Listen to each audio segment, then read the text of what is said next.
Welcome to section 1.2 of Influencer Marketing Academy, and I want to talk to you guys about types of influencers and exactly how they work.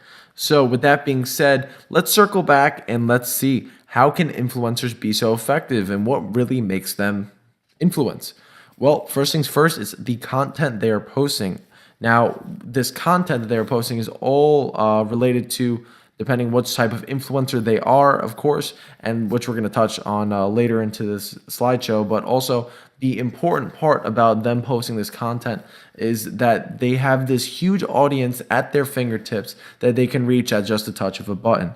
And now they've built this audience over time that truly believes in them, trusts them, and it looks at them like a peer that they would go to for advice or that they would go to for common knowledge in that interest, whether it's a certain niche, whether it's lifestyle, whether it's in fashion. This applies to anything really, and it's crazy because there are pages for every single one of these all throughout Instagram, and so many people follow these pages. And the most important part about this is that these followers are truly and voluntarily interested. They've taken the time out of their day to hit that follow button, and they have no problem getting hit with the content that is posted from these pages every single day, whether it's multiple times a day or every other day, really depending on the page. But it shows the pure interest in whatever the page is that these people are following, whether it's about puppies, whether it's about cars, whether it's about fitness. It could apply to anything possible. So why these influencers have such a following is that they've built this massive social presence.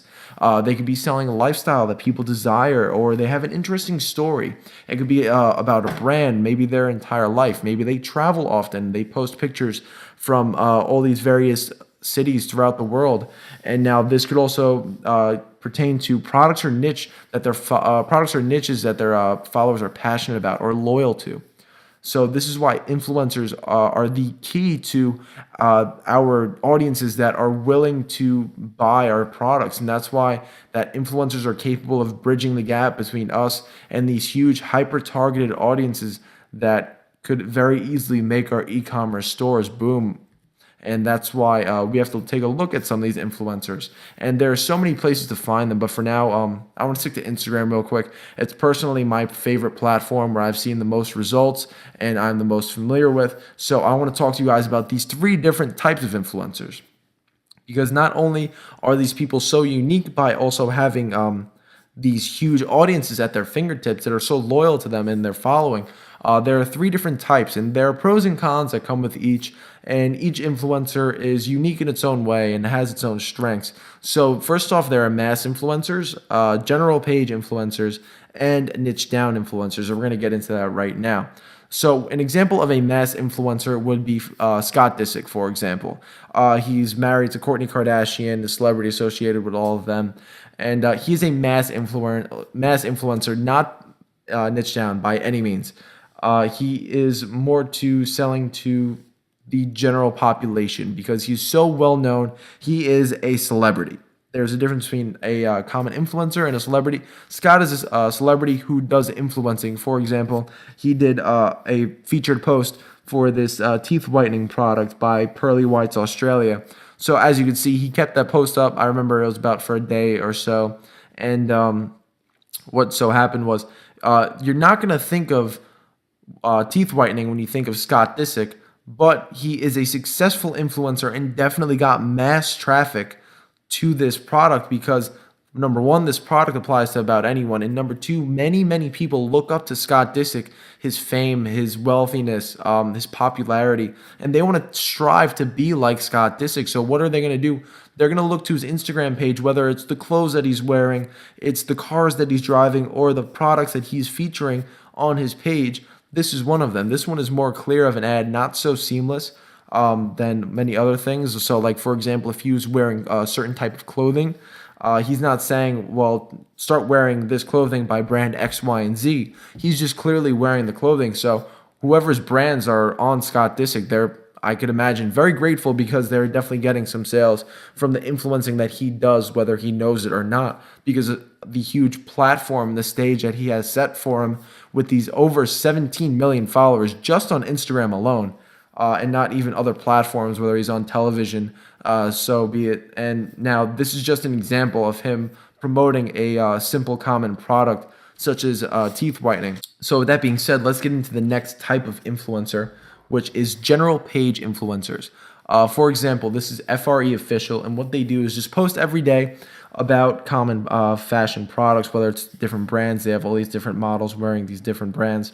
So they have over 200,000 followers, just a clothing and fashion hub, and they're featuring the most popular styles in streetwear clothing.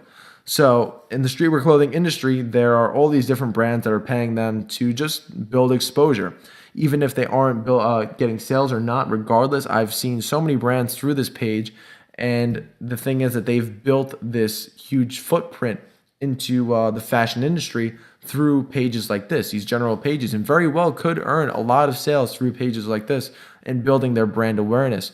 The thing about general pages is that there is no personality, there's no face really associated with it. It is just representing, I guess you could say, more so an intangible item or an idea or value or interest, rather than, for example, Scott Disick's page. His Instagram page is Scott Disick, flat out. Whereas FRE Official is just clothing. It's streetwear clothing, strictly that. There's no person behind it. One of the models isn't featured all the time. There's no person representing this constantly or saying, hey, I own this page. It's just flat out, we post streetwear. And now here is a niche down influencer, for example. So TJ Stuck is a bodybuilder, as you can see very clearly.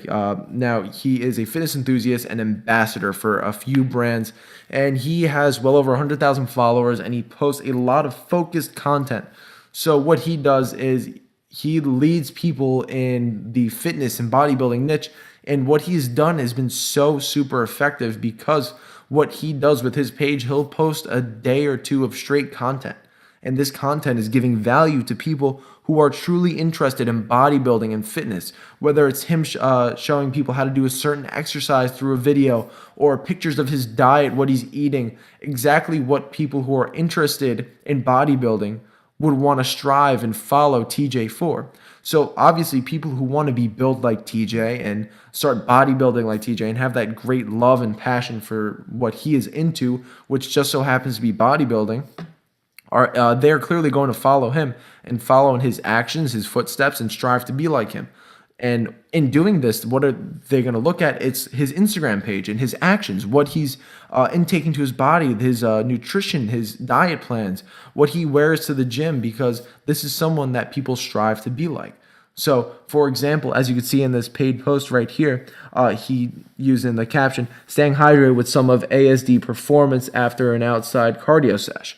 So what are people going to do that want to look like TJ? They're going to go to ASD Performance and buy their products because they believe that it is going to help them take steps towards looking and being and acting like TJ in the gym and hopefully reaching their goals to become more like him. Because as you can see, he is a clear, reliable ambassador in the fitness and bodybuilding industry.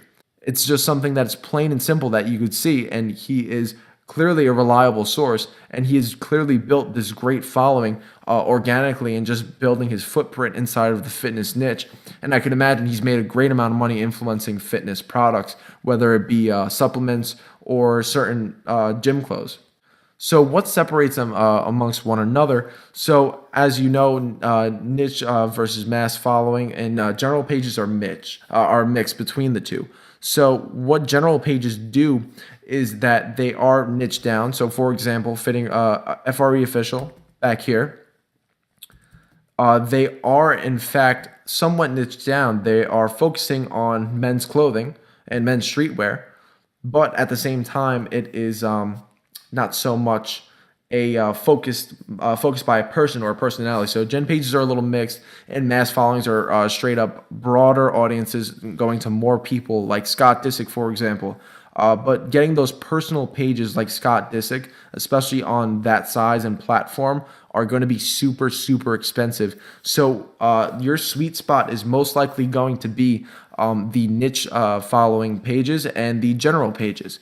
So using For example, if you were using TJ Stuckey as an example and you had a fitness store and you wanted to start selling these certain workout tank tops, you can go reach out to TJ and he would be a great person to promote your product, whether it was TJ or it was a bodybuilding daily page that was a general page, a general influencer page. Either of those two, you could use both of them at the same time and promote your product to two whole huge audiences that love bodybuilding. And as we know, people who would be following a bodybuilding daily page and people who would be following TJ are both super interested in bodybuilding. So if you were selling a bodybuilding tank top, there is a huge opportunity at your fingertips to use a featured post from TJ or a general bodybuilding page. So depending on your goals, you're going to mix and match these different types of influencers.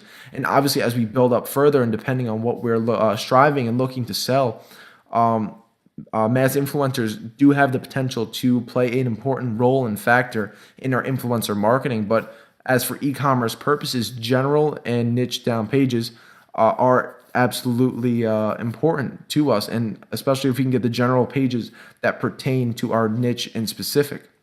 So which one is right for you? Do you want the mass traffic? Do you want to build the notoriety? You could use pages along the lines of Scott Disick and whatnot if it is in your budget, but this is you building a sustained brand. So I could imagine that this would be used in your brand whenever you are past the AliExpress dropshipping method and you are more sustained and you found your sweet spot and you know that constant revenue is coming in and this is something to build your footprint.